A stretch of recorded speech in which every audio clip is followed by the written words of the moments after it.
Welcome to Modus Cafe.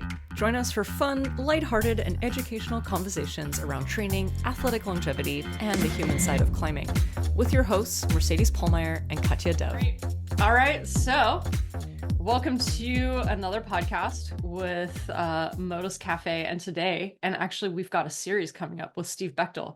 And Steve is here with me today. Hey, Steve. How's it going? Good to see you. Good to see you too. And thanks for taking time to actually talk about some of these topics. And let me explain real quick what we're going to be trying to do with these podcasts. And essentially we're going to try to put together a 6 podcast series all about different energy systems in like basically how to train these different energy systems, how to put a training program together, and then we'll talk about recovery. And today we're going to talk about endurance primarily. And then we'll talk about power, strength, power endurance. And then we'll put that together in a training program and talk about recovery to kind of like end it all. And we hope that really like what you get from this for like all of our listeners is that you understand that these energy systems don't necessarily happen in isolation. They all cross over, and we're really here to educate you on these systems, but also how to continuously train all of these systems as a rock climber and to get better at rock climbing. We hope to not get too scientific about all of this stuff. There's so much you can do. You can go read about these energy systems, and our hope is to simplify a lot of the stuff, but also answer a lot of common questions that come up, especially if you're a self-coach climber or if you are following a training program with a coach, that some of these questions can be answered. You might be wondering, why are we training certain things in a certain way? Why am I doing this drill? And so, yeah, we're going to hopefully cover some of that in this podcast. So yeah, I'm excited to have Steve here because, Steve has been a mentor of mine for a very long time. He's definitely, in my opinion, the best climbing coach that we have in the industry. And I feel very privileged to learn from him every day. Steve, I'm pretty sure I have like all of your books. I have attended even like the performance climbing coach before I was invited to be part of that group. So I've learned so much, and this is why I wanted to invite Steve to talk about this. So yeah, Steve, did you have anything else you wanted to add about like Climb Strong, like your company, anything about like philosophy? Yeah, well, I've been a climber for most of my life now, and even from the very first time I did it, I got really interested in, trying to figure out why I couldn't hold on to certain holds, or I was so sore and tired after a particular climbing day.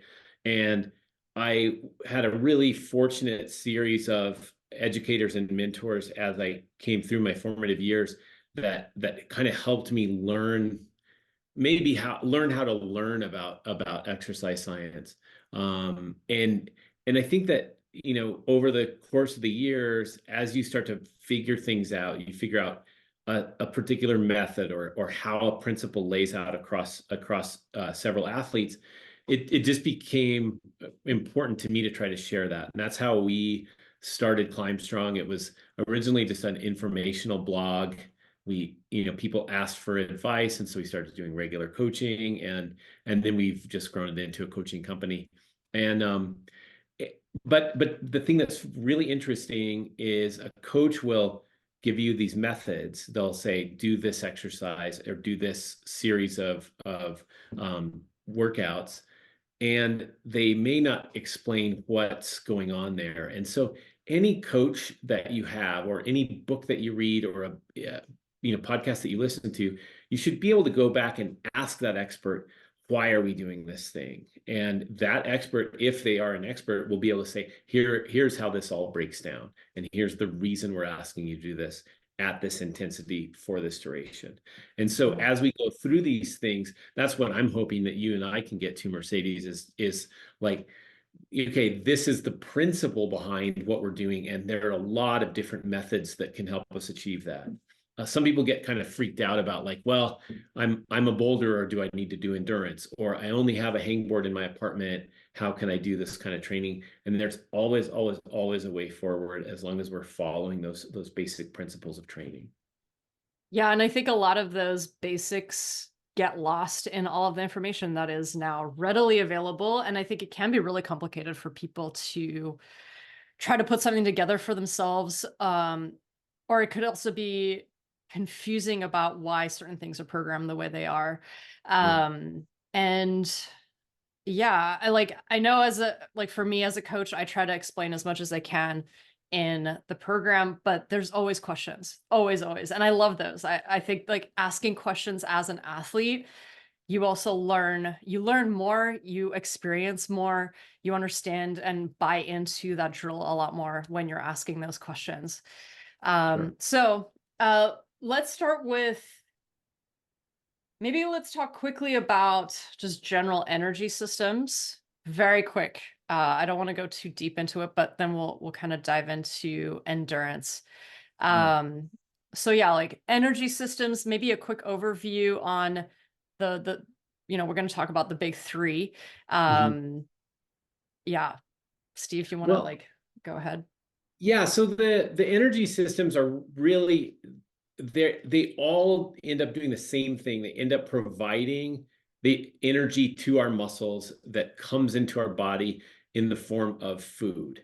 And so what we do is we have three different energy systems that have different levels of efficiency that we use for different activities. And the really important thing is to think of it as having some dimmer switches on your wall where you're turning one up and one down slightly and another one up, but the lights are just on the entire time. And so even though it's easiest for us to look at this first, second, and third energy system as discrete entities, they really do overlap quite a bit. Now, all this stuff that we're talking about is just background. It's just understanding the why of what we're going to tell you to do. But there are these three energy systems. The first one is really high powered, low endurance, and it's the energy system you'll use to stand up out of a chair. It's what you'll use for the first few seconds of any activity you do, and it's what you use for really high power activities like heavy weight lifting or hard bouldering or whatever. It starts to fatigue after, somewhere in the realm of 7 to 10 seconds. And then we fade into the second system, which has a little bit less power, but a little bit more endurance.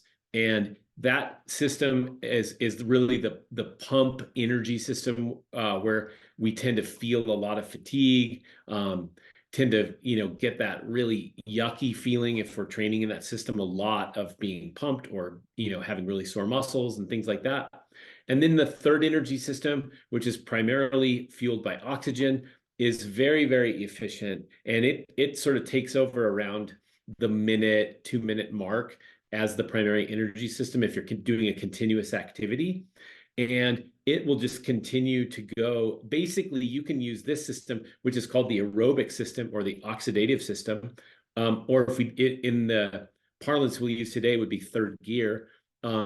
It can go and go and go basically as long as you can stay fueled up and stay awake. And that's the system that we use for anything from, short run all the way up to 100-mile ultra marathons and beyond. And it's also the system that we use when we're laying on the couch. It's very, very efficient, very, very low cost to run it. And we can improve each one of these systems' efficiency and the power output that we can put in from each of those systems. And so with climbing, we need to use all three of those. And you can imagine if you were just a power lifter and you had to do one repetition of exercise in competition, you could focus really heavily on the very first energy system, first gear. If you were a 200-meter runner and you really just cared about that, you could focus really heavily on the middle system. And if you were just an endurance athlete, you could focus real heavily on that third system. But climbing, even if you're just a boulderer and you only go certain durations, still requires a tremendous amount of aerobic energy to refuel the system. And so we need to be developing all three of those systems. And everybody's like, oh my gosh, this is a lot to have to put up with. But climbing, part of why we love it is because it's the complexity that the movements are never the same, that we sometimes do a boulder problem that's 2 moves and sometimes we have one that's 30 moves. And we need to prepare our bodies to do those things. Yeah, I like that you kind of brought up the analogy, like the gears, like first, second, and third gear. I think that if you can visualize these energy systems in that way, and it's not maybe the best analogy, but it is the one that gives us maybe the most information. And when you're thinking about first gear, this is like the highest energy output, like the most force that you can generate, even acceleration, like the most acceleration. Mhm. So when it comes to maybe climbing, would like a very hard limit move, do you think that that would correlate really well to this kind of first gear that we're looking at? For sure. And if we are trying to develop maximum strength or the maximum ability to do limit moves, we can say we're going to get the most out of it if we stay in that system. So I would do well, even a moon board, which is very, very short, can take you out of that energy system if you do a full problem. Again, the energy system is only good for a few seconds. And so if it takes you 15 seconds to get up to the top of the moon board, we've used that first energy system and we've moved into the second energy system. And if we're trying to really develop strength and power, that might be an error. We might want to just stay into doing 2 to 3 moves to make the, like really, really hard cruxes, hanging on the hangboard, weight exercises, those sorts of things to stay within that energy system to maximize that energy system. Now, that's an important factor in training, but we also have that important specific factor, which is I enjoy climbing to the top of boulders instead of just being super powerful. And so I need to train specifically as well. And so after you've developed these weaknesses in these energy systems and you start to get those energy systems to where they're all working pretty well, then you can focus on what do I need for my specific goal routes. My goal route might be a 3 to 5 move boulder. My goal route might be a multi-pitch route at Red Rocks. And I can start to become very specific there. But then when we're off season and training our systems and training the pieces of climbing, then we can think in terms of these discrete energy systems. Yeah. Yeah, I think I guess climbing would be considered like a like intermittent power output. Mhm. And so we do have to train all three energy systems throughout the season. Oh. And some running things, some running events like a trail run will have you like going uphill with getting into some of that second gear, and it'd be the same as if you're driving your car. You start driving uphill, you switch gears down, you start at you accelerate, you try to pass somebody, you sprint at the end. All those things will play with those systems, but we don't need to develop them nearly as heavily. Yeah. And the thing that I think that all climbers under prepare for is the endurance and capacity component of the sport. Lots of people will be capable of doing like a 45 to 90-minute bouldering session in the gym, but when they go out to climb in the woods with friends, walking up to the boulders and then the long duration of the day starts to exhaust them, and so they start tapping out on bouldering just because they don't have the capacity. It's not that their power's not there anymore. They just are wiped out. They can't do any level of high intensity activity because they haven't developed this aerobic capacity for sport. And that's a challenge because it doesn't feel like bouldering. And most of us feel like, oh, I just need to be doing my sport more and more and more to get good at that sport. And that there's a lot of workarounds to make that a little easier. Yeah. Yeah, well, so let's talk about third gear. So we just like touched on first gear. I guess second gear, let's just talk about that real quick, is like a little less power output. This is where you're going to feel the pump, right? That's what you mentioned. Yeah. And so it's the glycolytic or the lactic energy system. And a lot of people know about lactate or lactic acid. And really what it is it's you're still able to output pretty high power, but the cost is really high. And so you build up a lot of waste products and it starts getting really uncomfortable. And you can't quite fuel it by breathing better, getting more oxygen to the system. And so it's a real ticking time bomb that for many climbers just ends up in a massive pump in the forearms and then a fall onto the pads or a fall onto the rope. And so we think of that as endurance, and I need more endurance. We call it power endurance. And although that is a super useful system, we're going to see that really having higher first gear capability and higher third gear capability will pull that middle gear or second gear into place without having to focus on it quite as much. And one of the things I had somebody ask a couple of years ago, like, of all the mistakes that you've made in your training over the years, what do you regret the most? And for me and for many other climbers is this massive focus on getting better power endurance and not understanding that it's a real transient fitness. And so even if I really hammer myself for power endurance, it's not going to last very long, and it really makes keeping my strength and my endurance up makes it really difficult if I'm really focusing on the middle. And so we'll talk a little bit more about that. But to your question on third gear, which is the aerobic energy system, aerobic development is we think about that in general terms as like cardio, being able to get more oxygen in, exchanging oxygen more efficiently. And there's really, when we look at aerobic training or third gear, there's three places where people are limited. And it will be an uptake. It's actually the physical ability to breathe the air in can be a limiter for some people. People that don't do much cardiorespiratory training have a limited volume in their lungs, and we can actually train the inspiratory muscles so that the lungs will fill with more air. And that's the easiest thing to cover as far as developing your aerobic base, is to get up to where you have normal lung capacity. And so uptake is the first limiter in aerobic endurance. And then we have delivery. And delivery is from the air hitting the lungs to pulling that oxygen into the bloodstream, pumping it through the heart, and taking it to the muscles.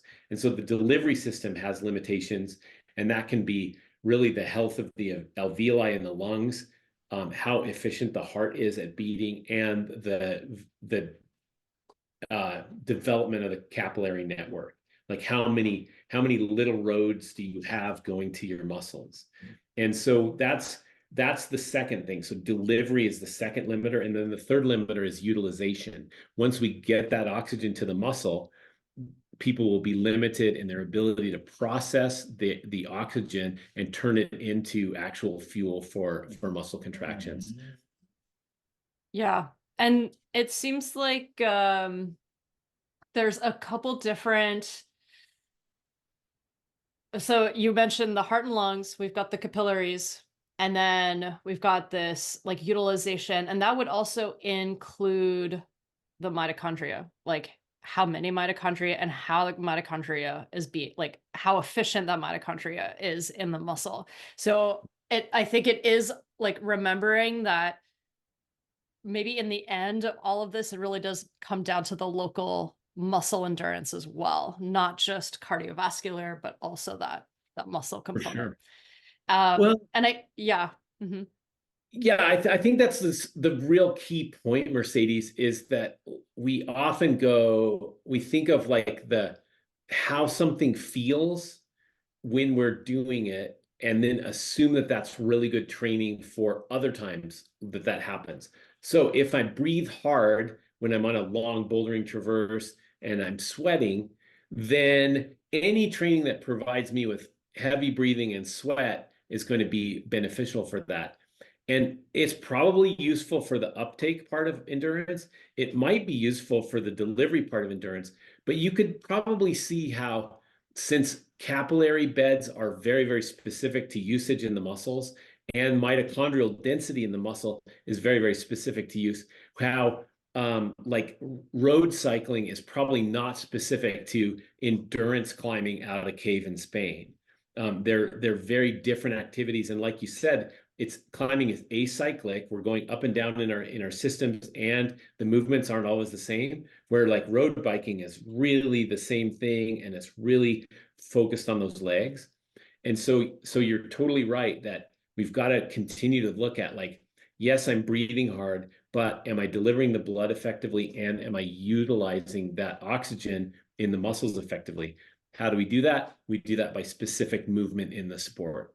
it's important, sure, if you can't breathe well, to do general training.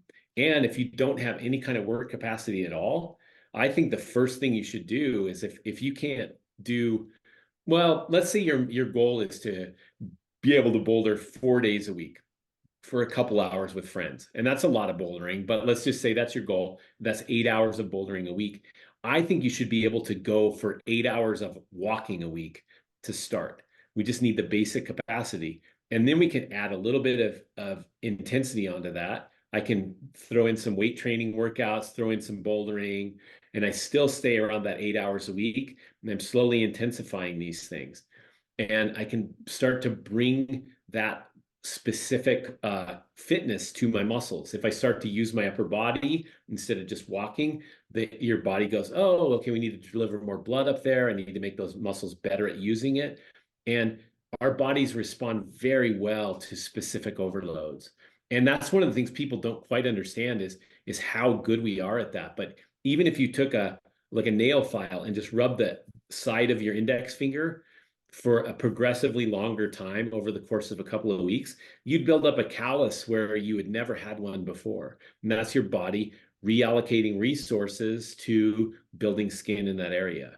It's the same way that we get good at specific hold types, specific durations on the wall, and all those sorts of things. And so you're totally right when you say we need that mitochondrial density, we need the blood flow to those muscles, and we need to be able to do specific durations of things. If I want to be able to do a 90-second traverse, I need to be able to climb for 90 seconds at all before I do it at intensity. Yeah. And it seems like that, I guess endurance or the aerobic system is like the system that powers life. Mm-hmm. And I think just for a longevity standpoint, even if you were able to boulder for 8 hours, so going back to that 8-hour boulderer, I'm curious to hear what you would think about this, but when I think of just longevity and just being able to walk and do some form of very low intensity cardio, so that I continue to improve my maybe some slight VO2 max, but just to be able to live better and live longer and have a more efficient like energy system. Do you think that it is worth it for outdoor climbers, indoor climbers to walk daily or have some form of cardio? Yeah, I think it is. And it's funny because like the US government's health recommendations are always like laughably conservative. Like they're like you need 60 milligrams of vitamin C a day. And the average person will take in way more than that, but they're just looking at these minimums for living. You need like the protein recommendation is laughable. I think it's like 20 grams a day or something. But the recommendation for exercise is 1 hour a day of vigorous exercise. And I know a lot of climbers that do not get that much. And so I think that we, just in terms of general health, longevity, and a long-term career, I think that's really critical. Low intensity cardiorespiratory training allows us to improve what's called our cardiac output. And cardiac output is one of the major factors in determining risk of heart disease, overall endurance capacity, and all those sorts of things. But cardiac output training is very, very low intensity. And part of the where it's what is referred to now in popular media is zone 2 training. But I find that a little too confusing because then everybody's like, well, what's zone 1 and what's zone 3? And, how do I know exactly what that is? And people start to want the details, and the need to know exactly what's happening and be in the exact right zone is actually a delaying tactic, when really what you need to do is walk out the door and be gone for an hour and go at a sustainable pace. Now, people can do low intensity cardiorespiratory training as running if they're really great runners. The runner Eliud Kipchoge, who was the world marathon record holder until just recently, will go out on a 9-minute mile pace for many, many, many miles on a recovery day. That's pretty fast, but it's very, very easy for him. If Adam Onder goes out and climbs on 5.7s and 5.8s, it's not going to overload him. But if I'm a 5.8 climber, that could be a max day. And so for a person that wants to go out and just get general cardiorespiratory training, I think the keys to that are going to be being able to go at conversational intensity, that you and I could go out for a walk and talk to each other while we're doing it. The other big key, the nice one that's a good test if you're not with somebody you want to talk to and you don't want to just look like a weirdo talking as you go through the park, is to breathe nasally. Do that walk with your mouth closed and see if you can do it with just breathing through your nose. If you're going at a low enough intensity, you should be able to do that. You can also tie it to a heart rate, but I think that those two things are really important. I'm sort of feeling reactive toward the data analysis that people are trying to put into all things in their lives now. And so I don't want to have people always quantifying like, oh my gosh, I'm out of my cardiac output zone 2 zone. What have I done?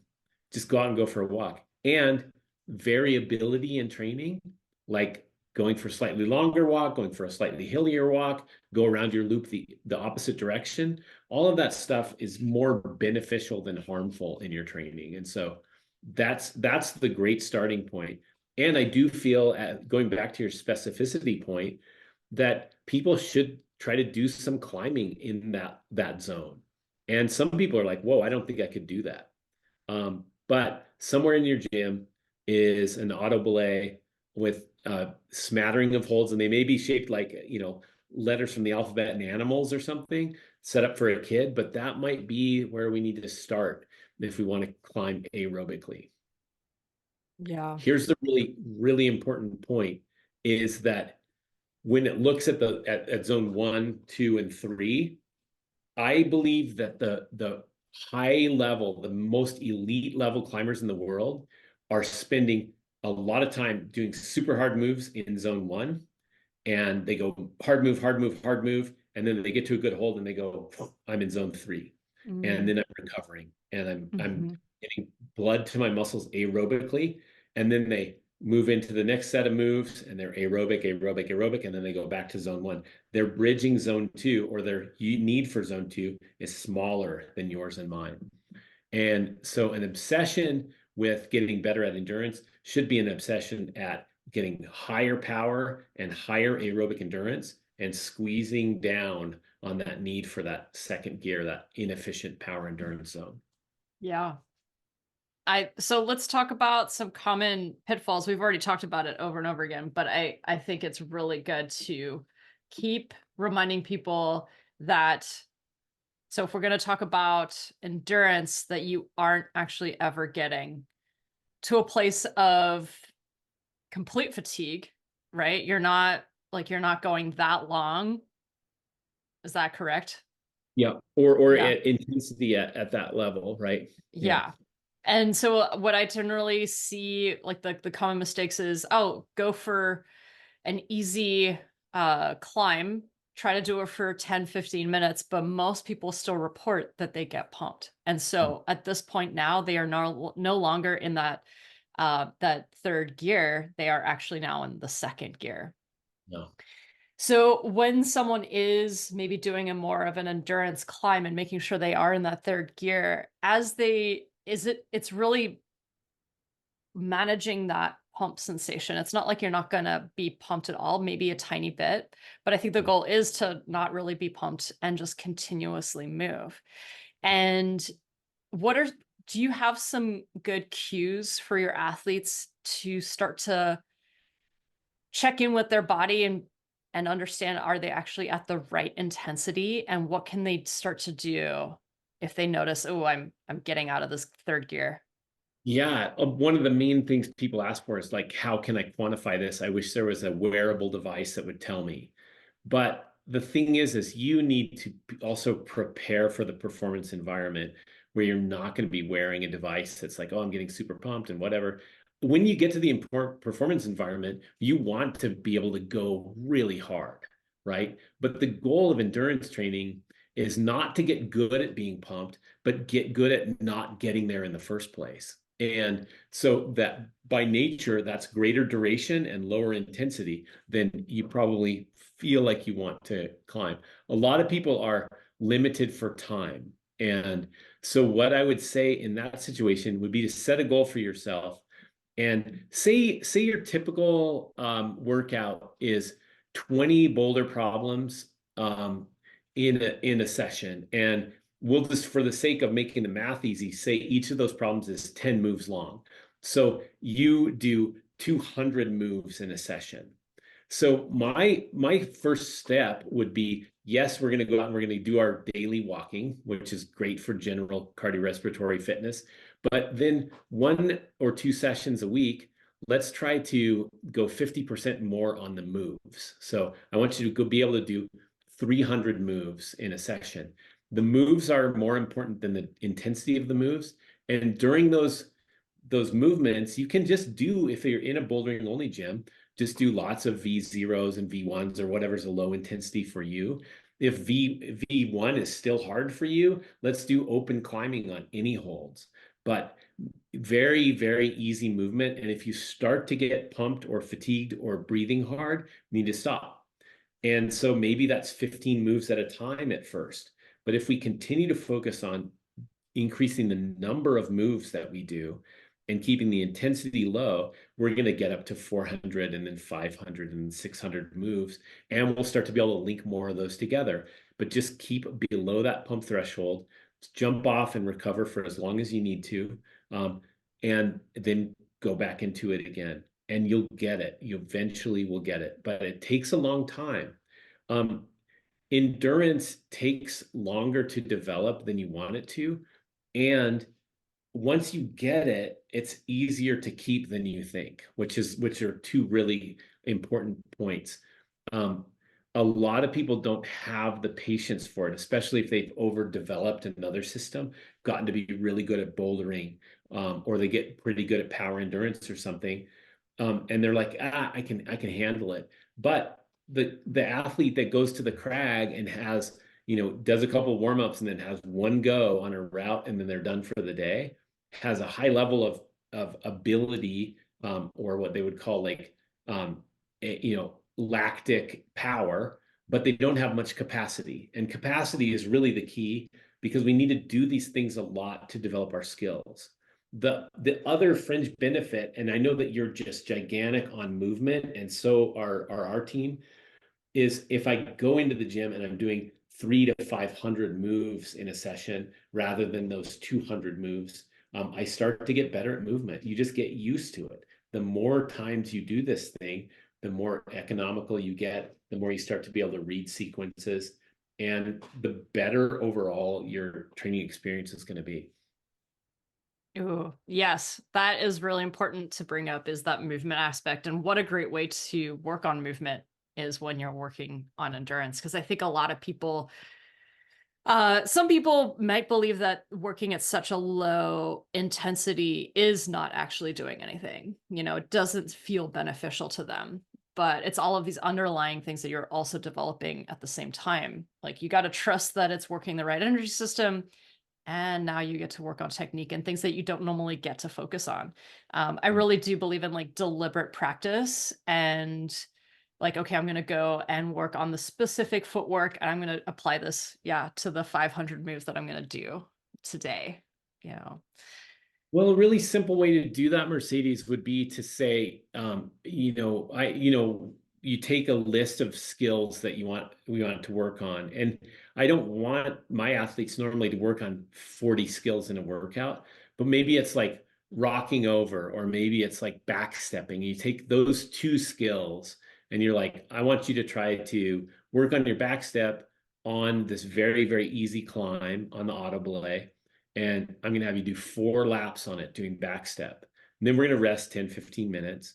And then we'll go on there and we're going to do it with as high steps as you can do. And we'll do 4 laps at that, staying under the pump zone, focusing on the skill, then a big rest. And then we'll go back and maybe do the back steps. Then we'll go back and do the high steps. And after you do that 2 times through, that's 16 pitches on the auto belay. That person shouldn't be pumped. They've worked a lot of skill, but you start to get to the limit of capacity, and that's a whole different feeling. You're like, ooh, I'm just tired after that. All of my systems are working at this low level. And it's sort of like the cross-country road trip or something. You're like, whoa, we drove 16 hours and it's tiring in a whole different way. And that's really what we're looking at. That's what we're looking for with this development of the aerobic system, is you sort of coax it forward. You don't force it forward. Yeah. Can we talk about rope climbers and boulderers and maybe create a little bit of buy-in for rope specific climbers that they can actually develop their endurance using boulders? Mhm. Let's talk Yeah. about that one first. Well, I think the really important thing is that rope climbing and bouldering differ in the result of what happens when you fail, right? It's like you fall onto a pad or else onto a rope. There are a lot of boulders that are way longer than some rope routes. They're longer moves. The Wheel of Life in Australia is famously a super long boulder, but you climb it with pads. And then here at the Wild Iris, which is close to our house, there are routes that are like 10 moves long that are sport climbs. And so these two things really mush together quite well. And I think that rope climbers can get more quality training out of bouldering just because the logistics are simpler. You can train alone. You can the result of falling off isn't having to like pull yourself back up onto the thing. So the working of the session can be a lot simpler. And so I really do think that most roped climbers can get a lot out of spray wall training, repeats on a fixed board. The climbing on the minute is a really interesting way of developing aerobic ability. And the really interesting thing, and sort of the take home with building aerobic base, is it doesn't have to be continuous. You don't have to go and do like 30 minutes of arc training. Again, it's just number of moves at intensity in a given session that are the main building blocks. And so a really great place to start would be to set a timer to repeat on 1 minute intervals and do a problem on a fixed board once a minute for an hour. And so that's going to be 60 problems. So you're going to want to start real easy. I would start at again, somebody that rope climbs 512 and boulders V5 or V6. Start down at like V1 and V0 and just see what it feels like to go that long for 1 hour. And then you can also do things where you'll do we call them extensive endurance circuits, where you're like climbing up and down on a wall that's got a few problems on it.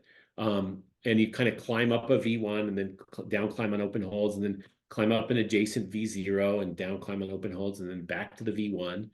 And so there's some high skill or some kind of skill climbing going on, but we're doing these continuous long circuits. And that is a more efficient way probably than just going, you go, I go, you go, I go on the ropes, for most people to develop some specific endurance. And there's some cool gyms that have ramp that goes along underneath a steep wall, or has a nice, really big, well set spray wall that's got lots of jugs on it. And so it really does become like, how am I going to produce this intensity in my facility? And that's the really big key, is that people will come from all kinds of backgrounds and facilities to climbing really, really hard things without having like the world's best gym. Generally, as a rule, the best climbers that are out there didn't come from like the world's coolest gyms. They trained in basements and weird stuff. You remember that, Moffat and Moon training in cellars in Sheffield. Tom Randall, his basement is this grimy little place, and he and Pete became like the best off-width climbers in the world, climbing in a basement in England. And so I think you really need to kick facility out as one of your limiting factors and just get creative and remember, how do I generate this intensity at the proper duration in order to reach the goals that I want? Yeah, so Steve actually, so for everyone who's listening, Steve was my coach for a while when I was trying to go for double digit, and Steve knows all too well that I actually suck at endurance. And so yeah, I actually did a lot of this where it was a lot of on the minute climbs, like 3 to 4 moves at a time, rest for the remainder of the minute and then do it again and then do it again. And ever since then, like I had been using that protocol before, but not to that degree. And I really do think that it's almost like the secret little, I don't know, ingredient to building endurance, something that people don't really ever think about, that this is another way to develop that endurance while also working on explosive power too. Yeah. I think that's an important point, Mercedes, is that it doesn't all just have to be, oh, I'm going to go and do endurance laps today. Because again, I love people to get into the mindset of what is the performance environment. If I go, oh, we're going to Leavenworth, what's the performance environment there? Well, Leavenworth has 2 move boulders. It also has 40 move traverses. So which is it? Well, the performance environment might encompass all of those. And so it's okay to cross those boundaries in your training. We need to be able to, training should always exceed the performance environment at some point in your season. Like your sessions in the gym should tax you more than your hardest project at the boulders is going to tax you. And a lot of people kind of flip-flop that, and then they're ill prepared for the intensity they need to give out there. But why not do, like, there's a workout that you've done in the past that's a really, really nice one. It's that 1-2-3 capacity circuit. And so in the 1-2-3 capacity circuit, we go in and we do a hard boulder. It's not quite a limit boulder. It's one that we can do, but at our on-site level or a little bit harder. So you're going to go in and do that hard boulder. And so for Mercedes, that might be like in the V8 to V10 range. She's going to go and do one of those problems. Then you're going to take a little bit of a break, and then you're going to do 2 boulder problems linked together. And so you're going to climb up something, down the wall, and then up again without coming off the wall. And that should be a couple of clicks easier. And so in our example, that would be take you down, you do 2 V6s back to back. And you could do that on your moon board. And then you're going to take a pretty good break after that, probably 3 or 4 minutes. And then we're going to kick it down one more notch to like V4, V5, and just do 3 problems back to back. And I usually will do the same problem 3 times, but back to back to back, trying to do them really, really well, really clean, really efficient. And then you take a 5 to 10 minute break, and we go back through that again. 1 problem, 2 of them linked together, 3 of them in a row.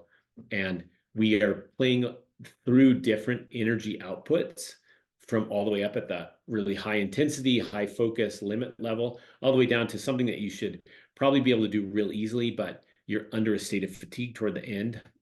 And you're really trying to focus on moving clean, focusing on am I doing really efficient movement here? And that can be a really great session for people, and it's not boring. It's kind of interesting, and you can really keep a gauge on how your body's feeling for that. And that's playing everywhere between high power endurance, and then down into that aerobic endurance level. And Yeah. if you do a big long session, you do it 4 or 6 times, that can be a real big capacity session too. Yeah, I do remember when I was doing that my rest times got shorter and shorter between each of those sets. Because I do remember the first time I did that, I got pumped. And that's not like, we're really trying to, again, like teach the body, teach the forearms not to get to that point, and really manage that energy output. Yeah, that it was definitely, I think that drill in and of itself was a game changer for me. Yeah, that was great. So we did list a couple different drills that you can do. So you can do that continuous climbing. You could do the every minute on the minute. And so just to clarify, so with those, the every minute on the minute, we are trying to stay within the like lactic energy zone. So that's like 10 seconds ish of movement, right? And I know from working with like I work with a lot of like folks in the V2 to V4 range. So when we prescribe this, we're saying jugs. Like, don't go for anything super small and crimpy. Do you have anything else to add about like a drill like that, that common mistakes that you generally see? I think the number one thing is the mindset around the drill. So many climbers go into the bouldering gym and they're like, oh, it's performance day. I'm going to do my hardest shit ever. And really what we need is like, what is the desired outcome of this workout? What am I going to try to get done? It's like eating. Like I love to cook really cool meals, but not every meal has to be the best thing I ever cooked. Like sometimes you're just punching the clock and getting the kids fed, you know? And so the same thing happens here. What do I need out of this workout? Oh, I need to climb juggy V1s that I can do in 15 seconds. And I'm going to do them once a minute for a whole hour. And that's different than me sending a bunch of cool problems on the moon board with my friends.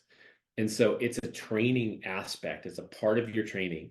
And the more that we can go into it with what is the desired outcome of this particular session, I think the more we're going to get success there. It's the same thing, you know, we see it all the time. We have a weight room in our gym that is, you know, just a, you know, open for the public to, you know, it's a big weight room and people come in and you know, every single day there's a guy that comes in that maxes out on bench press. Like it's not the same dude, but it's like it's the same behavior. I'm going to come in and see how hard I can go on this one exercise.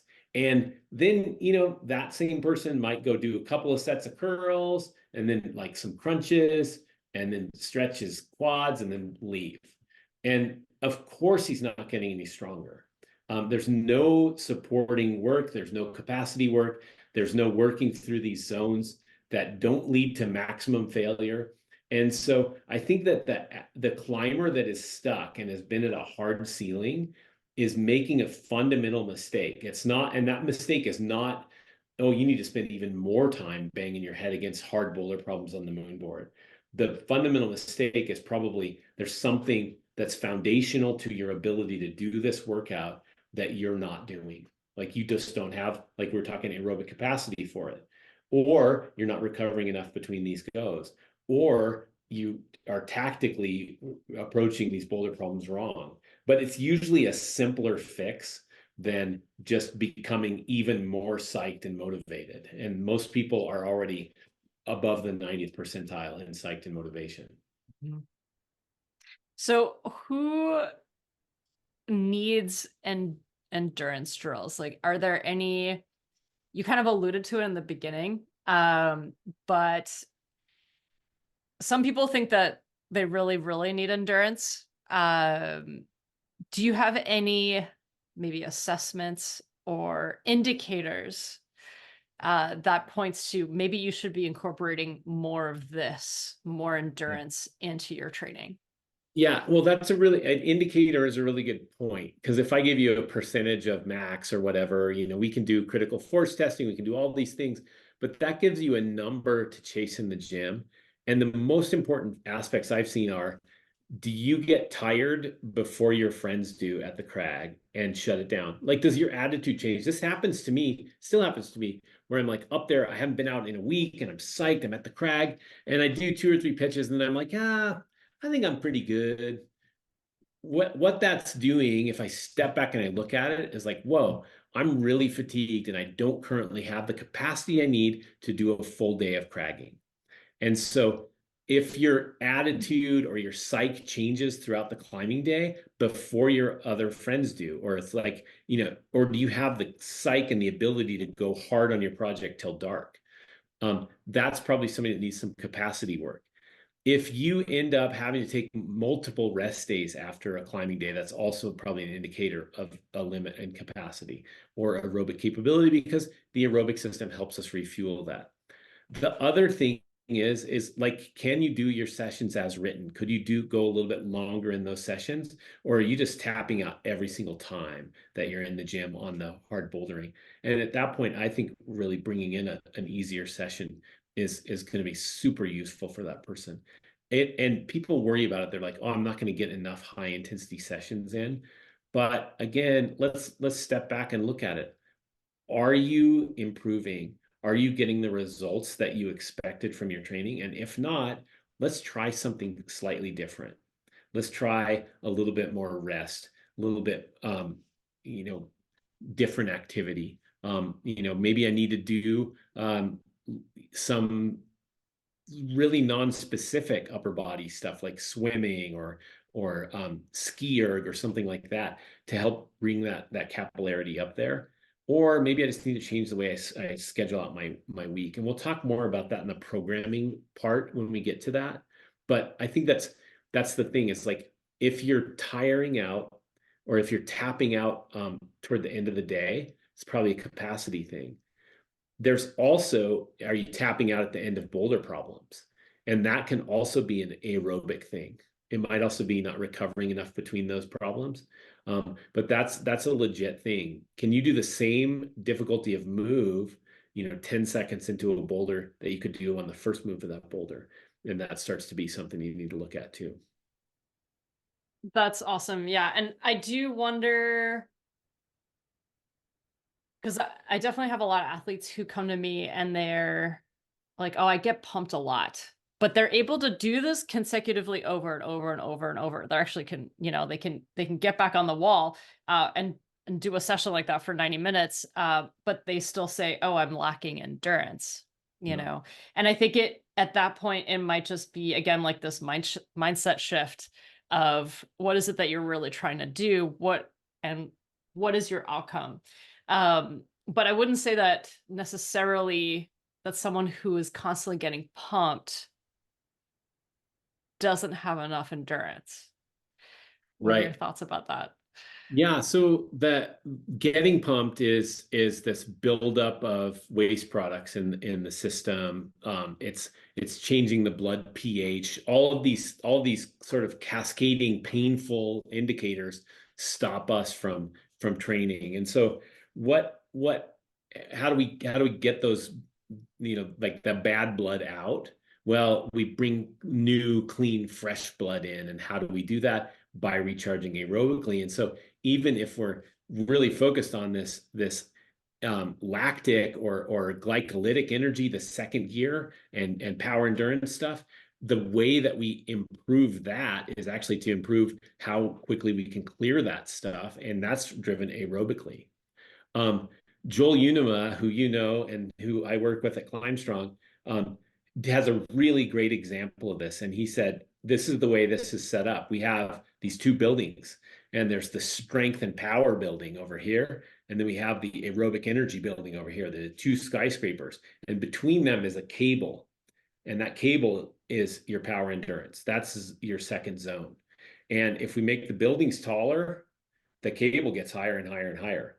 And then if we really, really train power endurance and really focus on it, we can make that cable more taut, but we're never going to be able to push that cable up higher than those other systems. And so if this is a problem, if I'm getting pumped all the time, it's because I'm not strong enough on the moves, or I don't have the aerobic capability to recover between the moves. And so the focus needs to be on building those buildings higher. And I'll tell you, the athletes that are aerobically really, really prime and have a ton of power have very little problem with power endurance sections on routes.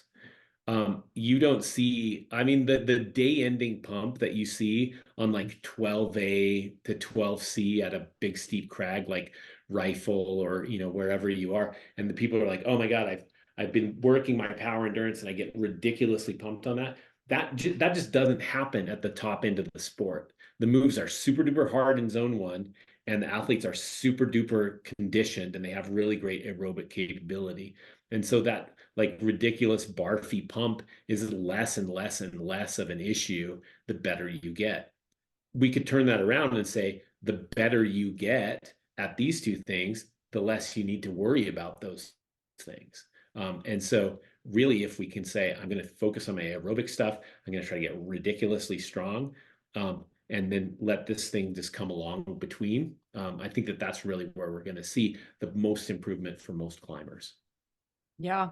Awesome. So we're getting close to like wrapping all of this up. And I think let's just go back to some common mistakes and common like things that people should keep in mind when they are focusing on endurance. And what, I think it was really good what Steve just said was that, okay, so you've got these two and the cable in the middle just continues to go up as the other two buildings go up.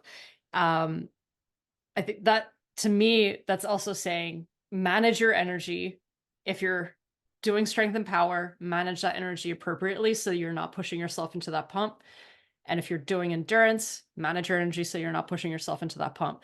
And then we'll talk about power endurance soon. There is a very special time to work on power endurance specifically. But let's say, Steve, like someone who, let's say a V4 climber who is feeling like, oh yeah, I get fatigued halfway through my session. Yeah, I can't do as many boulders as I would like, or I can't climb, 511 consecutively. For someone like that, where they do need to work on endurance specifically, would it be worth them doing a specific endurance phase?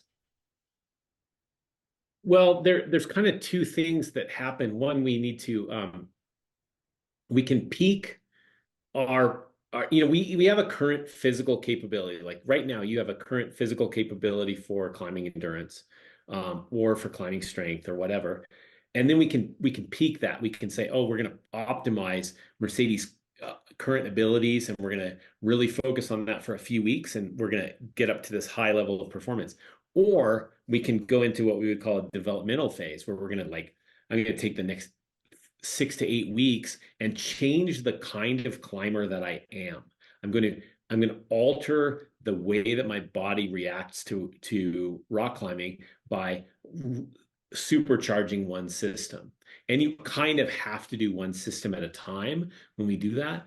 But the way to do that, the simplest way to do that is say 2 out of every 3 sessions that I'm going to do are going to be focused on this particular energy system.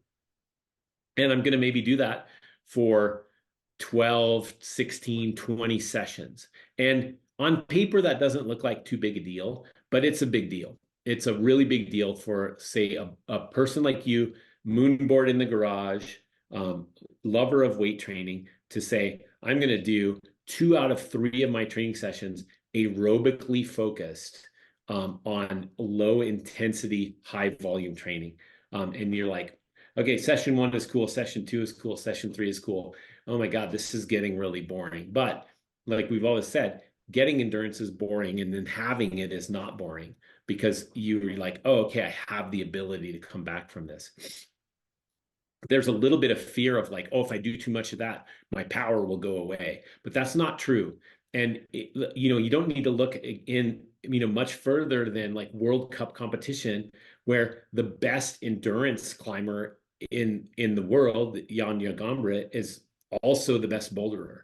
And so somehow these things are more congruent than sports science sort of suggests they are, because we're not pure strength athletes, we're not pure endurance athletes. We're these hybrid athletes. And so we need to understand that it's okay to train those things, but focus on one thing for a while.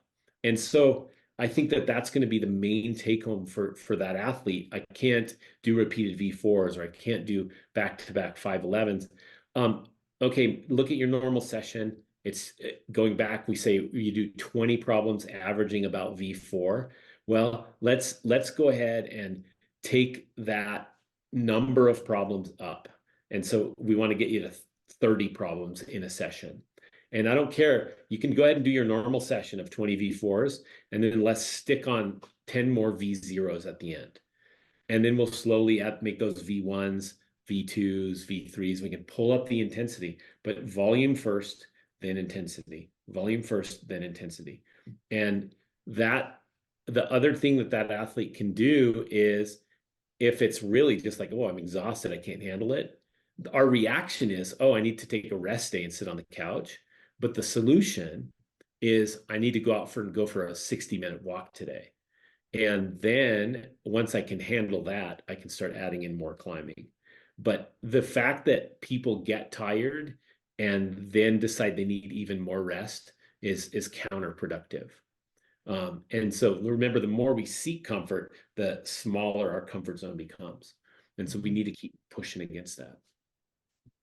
I love it. Super simple approach. And I find when I coach my very new athletes, people who are really like, they're like, I want to get better at climbing, but I'm very new to training. I find that working on these endurance drills and the endurance energy system is just a really good first place, because it does teach them so much about their body and about managing their energy. Yeah.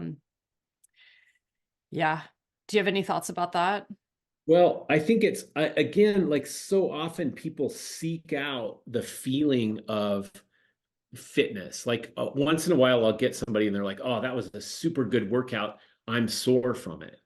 But soreness is really a factor of novelty. And I'm like, oh, what did I do? How did I mess up that this athlete ended up sore from this workout? Because soreness is an indicator that we kind of overdid it on something. But there's a whole industry in fitness built around novelty. And you can go into any number of fitness chains and they're going to have a random workout going that day that will probably leave you sweaty, breathing hard, and sore, but probably doesn't have an end result of a high level of athletic performance. And so what we really want to look at is, how can I overload my system only slightly and then do it a little bit more and do it a little bit more. And I think that that's going to be the big key for those athletes is, how do I give this enough time and give it enough focus that that I'm going to get better at it, and understand that there's a lot of ways to get better that aren't just physically exhausting. There's a ton of climbing drills that you can do laying on the floor of your bedroom. I think about that banded high step drill that you teach, Mercedes. So good. I love to do it. I do it really regularly, like when I'm doing stretching or something in the evenings at home. And it's like, oh, I'm still moving the ball forward on my climbing because I'm working on my ability to step higher. I can watch climbing videos and get a lot better if I watch them with some amount of intent. Like, what's going on there? How would I do that move? How would I make a move like that if it were easier? How is this person approaching this project? There's a tremendous amount in the motor learning literature about watching movement in helping us to learn movement. And so I can do all of those things without exhausting myself physically. And then as I build capacity, then I can just add in more and more of that stuff for myself. Yeah, I think that is also you just kind of named it there, that this is a common problem we see, is that people think that they need to suffer in training and that they need to be chasing that fatigue. And a lot of the time, especially with most training sessions, no matter which energy system you're performing, that your fatigue level at the end of the session, you should be feeling pretty good. Like fairly, like I like to use the word feeling snappy. It doesn't mean that you haven't done anything. It means that you've worked really hard and you still have so much more left in the tank to be able to recover for that next session. And again, like this aerobic system does help to recover from those sessions, but you also have to leave something in the tank at the end of your session to be able to recover. Do you have any words of wisdom in terms of like level of fatigue that we're kind of chasing, or some like overarching ideas? Yeah, when it comes to let's just like focus on endurance right now. Like how tired should I be feeling at the end of most of my sessions? I think you're right on it there. It shouldn't be too tired at all. But at the end of a sequence of sessions, I want you to be able to do something that you're like, oh my God, I couldn't imagine having done that a month ago. And so that's the thing, is like, we've got to be able to increase the durations of those sessions, slowly increase the intensity of them. And so it's the series of sessions that really matters. So at first it should be like, oh, Mercedes is an idiot. This workout is too easy. And then it's like, oh, that workout was a little harder, but she still doesn't know what she's doing. And then by the end, you're like, oh my God, I've never had a greater coach than that. Because that's the sequencing is so critical. One of the things that happens like with general fitness is people will do the same loop through the park. They go out and they run Monday, Tuesday, and Friday, and they go the same 30-minute loop. They get more and more efficient at that loop. Their efficiency increases, and so their power output decreases. They actually are burning fewer calories each time they do this because they're getting better at that particular thing. And that's how we get better at projects. We get more economical at them in addition to getting stronger. And so when we are trying to increase our capacity for endurance, we need to continue to overload more duration, one more circuit, one more set. How can I add to this thing? And so if I'm having you do one thing I really like to do is like a timed circuit, like a 3-minute open climbing. You're going to climb 3 minutes, and then you're going to rest 3 minutes. Climb 3 minutes, rest 3 minutes. And say we do that 5 times through, you get 15 minutes of climbing. The whole thing takes under 40 minutes. How do we advance that? Well, we can make the 3-minute circuits slightly longer, or we can add more circuits, but we don't want to just increase intensity. We don't want to decrease the rest in between them until we're really, really, really fit. And so you just want to keep like, how could I increase this next time? Yeah, I could add another full 3 minutes to the end of it, or I could take them to 3 minutes and 10 seconds, or I could, how else can I just goose this forward a little bit with the idea of like, where am I going to be 20 sessions down the road? And that's where people need to put their focus, because no amount of intensity today is going to outweigh what you could get out of a properly planned week. And that's a really important take home for people. And then the other thing, the big final thing for me is, if fear is a factor for you in climbing, no amount of endurance is going to beat that. And when we get into a fear state, our respiratory rate goes through the roof, our heart rate goes through the roof, and those both drive fatigue really high. And so no amount of improved fitness is going to overcome that mindset that goes into, oh my God, I'm in danger. And so that's something you're going to need to work on ahead of time. And those things are like, am I scared to do these moves up here? Then going and getting more endurance is not the answer. If your tendency is like, I need to top rope this 513 in order to get to where I'm comfortable enough to lead it, you need to back off and climb on things that you're comfortable leading until you get that lead head. That there's no amount of physical training that can overcome a mental limitation like that. And that's a real difficult thing. We see that it's very, very common in climbers. Yeah, actually that would be kind of the difference in definition of fitness versus conditioning. Yeah. Like, you're really conditioned to do this climb with maybe the mental tactics of, oh, I am above my clip, I'm 5 feet above my clip, but I'm okay. And that means you're well conditioned because you have the energy system and you have the mental approach to be able to handle that situation. Yeah. Well, Awesome. Mm-hmm. Yeah. You've studied a lot of Joel Jamieson stuff, and he talks about that. Because it's like, yeah, you're fit enough to do a fight, but are you ready to get punched a whole bunch? Yeah. Weights and sprinting, So yeah, being in that performance environment, like, can I handle that mental level, the intensity, the desire to succeed? And if you're a competition climber, that whole next level of like people watching you and wanting to do well right on that particular day. And you've got to think about all of those things. And it can't just be, I'm going to really focus on getting super strong fingers and everything else will be fine. Yeah. Yeah. Okay. Last question. Is there any time, or have you ever seen someone who doesn't need to work endurance? In general, I wouldn't say that they don't need to work endurance, but they probably don't need to focus on endurance. And that's really often a climber that has developed a very smooth, slow red point style. It's almost always red point climbers that just don't have the ability to be explosive.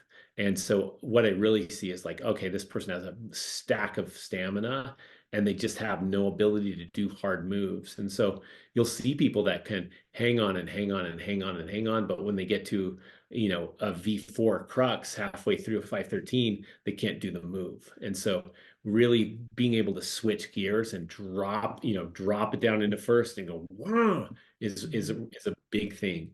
So that person probably doesn't need to develop even more endurance and as much as they need to develop some amount of explosiveness. Yeah. Awesome. That's a really common thing, and we're going to see it in the Olympics. You will see people that kill it in bouldering, but are fatigued, especially in the current way that the comps are set up, the combined format. The hard lead final comes right after the hard boulder final, and so capacity is going to be a big issue. And this is where the really smart athlete is going to be able to probably succeed in Olympic competition where they may not have quite the ability that the other climbers do if they are fit for the transition between those two things. If they can come up with the ability to boulder really hard, followed by endurance. And it's a special kind of fitness, but it could be a winning ticket for somebody. But we'll see in the Olympics where there are people that just have no power for bouldering, but they're an incredible red point climber.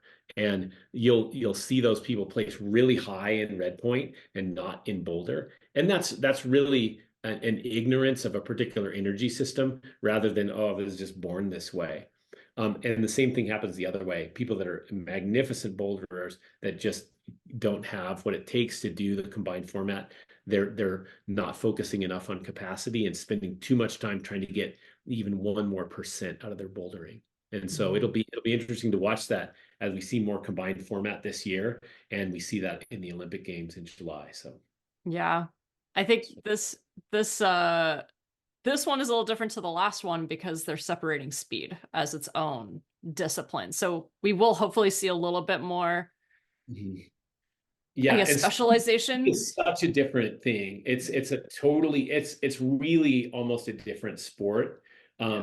Where the best speed climbers in the world wouldn't be in the top 100 in the difficulty climbing, and vice versa. Yeah. So it's great that that's separated, but even between boulder and red point, we'll start to see that. Yeah, totally. And yeah, the boulder transition to sport is its own thing, and we don't really see that anywhere except for now the Olympics. I know. Can you imagine like going banging a hard day at the Boulders in Squamish and then quickly racing out to Chat Canyon and Yeah. red point there? Oh man. Well, thank you so much, Steve. So wrapping up endurance, we're going to come back together and we're going to be talking about strength in the next podcast. So yeah, thanks so much. Yeah, all right. That'll be my favorite. Cool. All right, Steve, have a good one. Sounds good. I'll talk to you soon. All right. Bye. Bye.